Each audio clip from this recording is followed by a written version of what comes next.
শিশু যত্নের খরচ নিউ ইয়র্কবাসীকে তাদের শহর ছাড়তে বাধ্য করছে। এমন পরিস্থিতিতে প্রি স্কুলারদের সঙ্গে যোগ দিয়ে 2K ও 3K প্রোগ্রাম সম্প্রসারণের লক্ষ্যে একটি নতুন রিকোয়েস্ট ফর ইনফরমেশন চালুর ঘোষণা দিয়েছেন new York city mayor Zohran Mamdani. এর মাধ্যমে প্রথমবারের মতো 2K প্রোগ্রামে নতুন প্রদানকারীদের যুক্ত হওয়ার আমন্ত্রণ জানানো হলো এবং 5 বছরের মধ্যে প্রথমবার 3K প্রোগ্রামেও নতুন প্রদানকারীদের যুক্ত করার সুযোগ তৈরি করা হলো।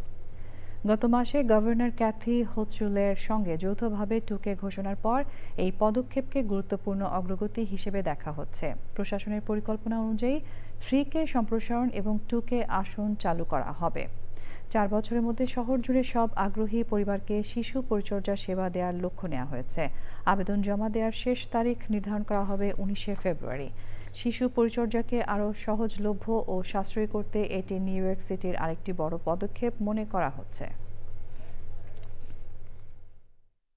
I have gotten a lot of feedback on my relative youth as mayor. And while I pride myself on my restless energy, I think that these New Yorkers to my left, Isla, Samuel, Zamil, many who are here, could give me a run for my money. We thought it only right to invite some of our youngest, brightest New Yorkers to help us share some very exciting news. Today, we are launching an RFI, or a request for information, as well as a survey to expand childcare capacity citywide and a critical step toward making universal childcare a reality